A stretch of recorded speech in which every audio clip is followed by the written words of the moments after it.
Guys, you're back. I am so glad because we have so much to do today and I'm really excited about this. About 2 years ago, give or take, I created the Starjoy a pencil set for friends of mine, Andy and Julie in China. And they just needed a little bit of help with color picking.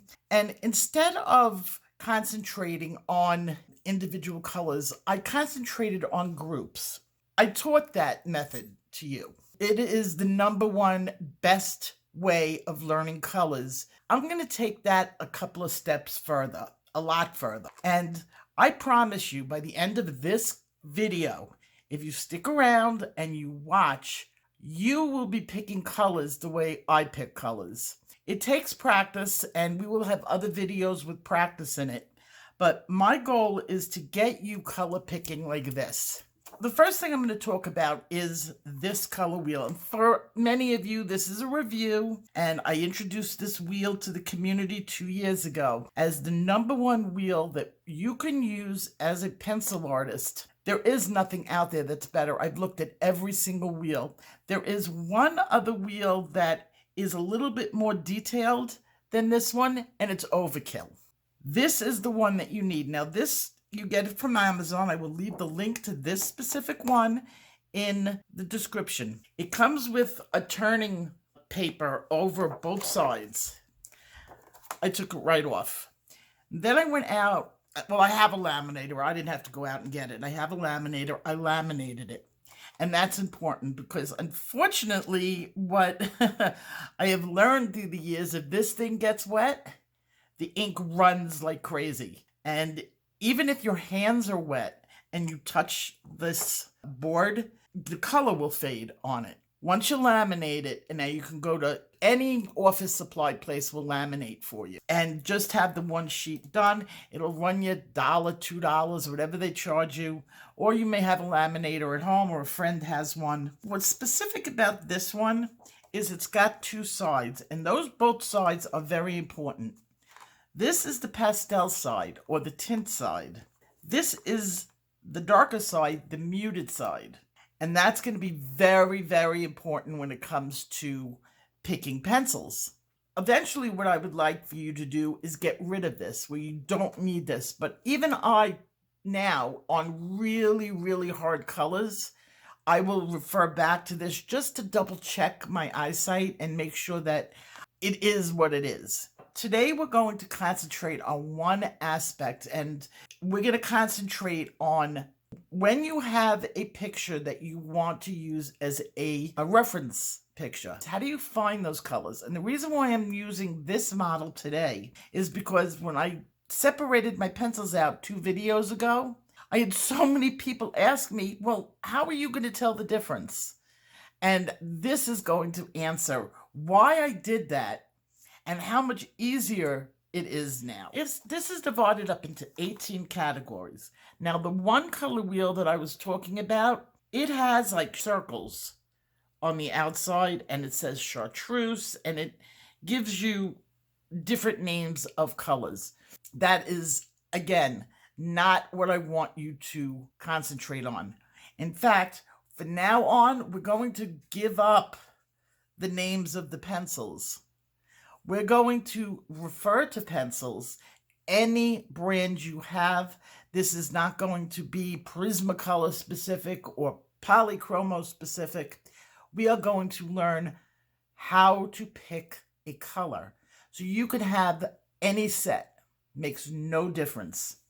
Now, as I said, this will get a little bit more complicated as the video goes on. I am reviewing, so you have heard me say this stuff in the past. Each category has a main color, and I got out this. I love my X-Tool machine. I made so many good teaching tools. So excited now to have. We're going to take red, orange, yellow, green, blue, indigo, and violet. You know this. Everybody knows it. This is what we learned in kindergarten, the rainbow. This is visual spectrum colors. A little bit about violet. Violet is a visual spectrum color. Purple, which looks very much like violet, and when it's referred to purple, it's a composite color. It means two colors came together, was blended up and mixed, and then put out there as a color. So it's composite. This is visual spectrum. This shows up in the rainbow. Indigo, this is really a combination color. It is composite. It is a very dark blue-red. What you don't see here are three other categories: brown, black, and white.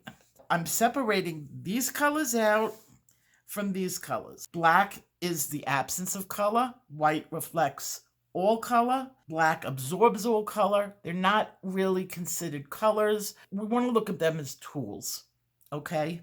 For your purpose, they're tool colors. And you're going to hear that a lot from me. What pencils are tools and colors, and what pencils are just colors.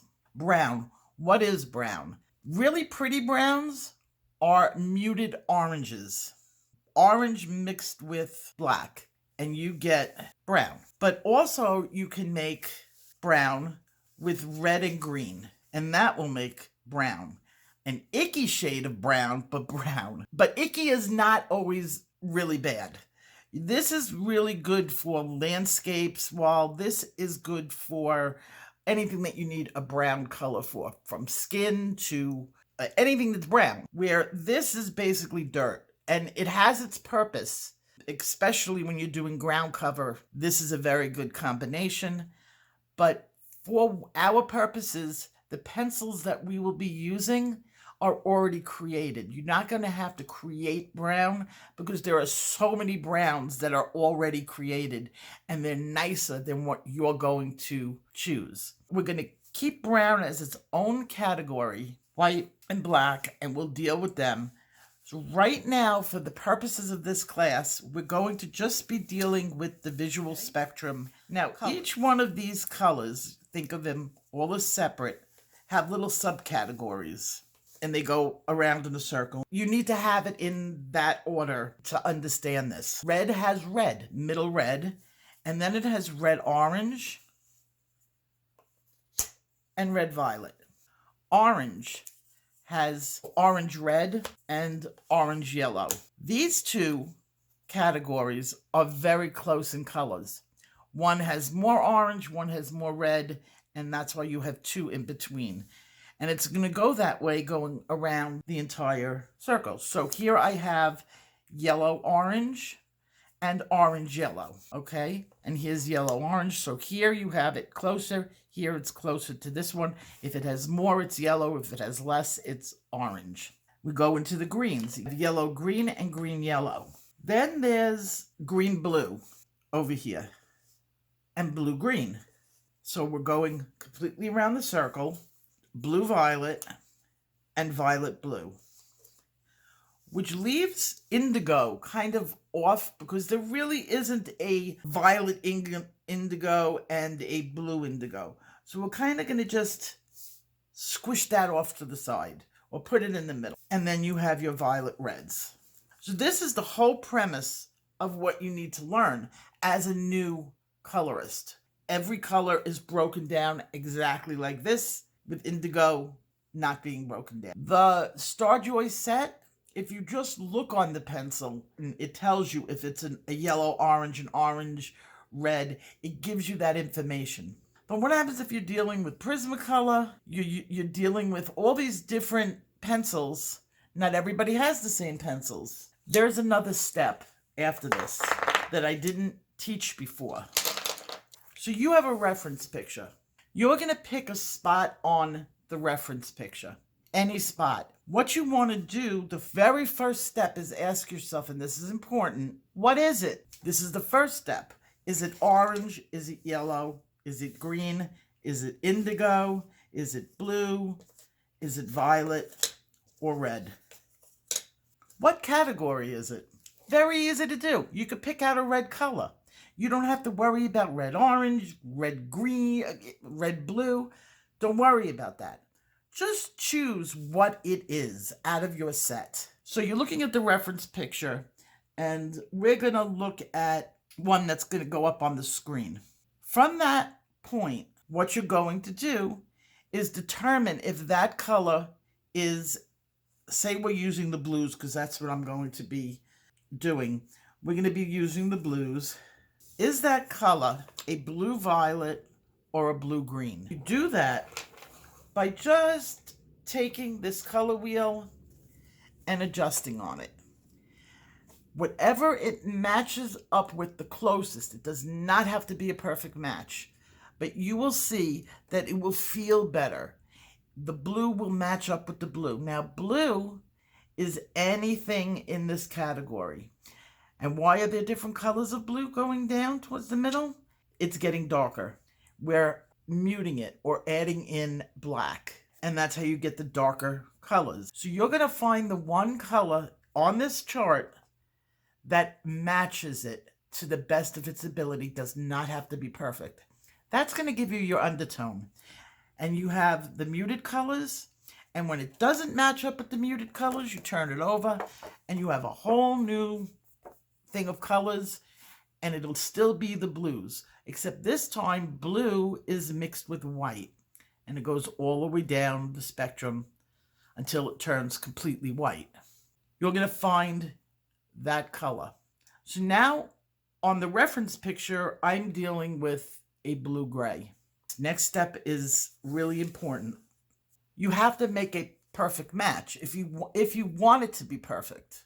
If you don't want it to be perfect, you just want it to be close is enough, that's fine. Blue-green or blue-violet color, what I'll be using. Go with your closest pencil. It's artwork.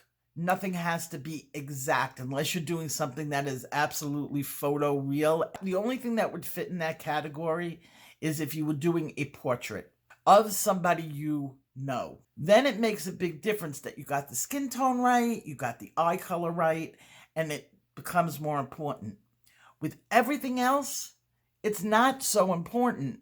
So it's a little bit not the same as the photo. In another photo, it might match your photo. The person in the photo may have taken that photo and then used Photoshop on it. It doesn't mean that it has to be that exact tone. Close is good enough. Every strawberry that you're going to see in the reference picture is going to be a different shade of red. It's whatever pencil or tonal value. So you don't have to go out and buy every tonal value pencil, because I'm going to show you how to do it with the set you have. But you don't need 500 pencils. You don't need every pencil that's ever been made to do this. You need one good set. Prismacolor will give you every color that you will ever need. It's designed that way. Starjoy is designed that way. It's a general set. Right now, we have determined that this is blue-violet. Now, on my reference photo, it was more of a blue-gray. So the next step is to take a piece of paper, a white piece of paper, not gray, not anything, white. You're color matching. And you're going to fold it, not in half. You want it to be off center. It doesn't matter if there's 3 inches here or 2 inches, as long as there's a separation. Okay, it should look like this.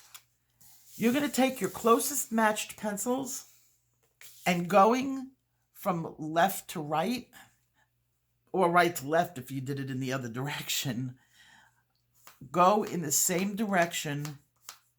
Do not go like this. It needs to go in the same direction. Put 2-3 layers down of the pencil. And do it for all the pencils. Now what you might want to do is write the name of the pencil, or if you're keeping it like a line of pencils, write 1, 2, 3, or you could write the name of the color, just so that when you walk away from it, you know which pencil it is. And why do I know that? Because I've made that mistake. I happen to know, I could see it, it was periwinkle that matched. Now I'm going to go for all the blue grays that I think may have a handle in that. The colors, you made your list of pencils. Now you're going to lift this side up, flatten it out, and you have it straight to the edge. And this is the most important thing. You don't want to put your color over here or over here and have white in between. You want this to line up directly on your reference photo. Now, I have some paint swatches here. Let me see. This is a blue-gray. I can color match for this one. Okay. You're going to put it up against the reference photo, and you're going to look. Where does it feel good? Now, it does not feel good, this. Cross it off the list. It doesn't, it's very far away from this. Does not match. Periwinkle and whatever color this paint swatch is, do come very close. Fill in a little bit more on it so you can get, this is a contender. Get the true color on.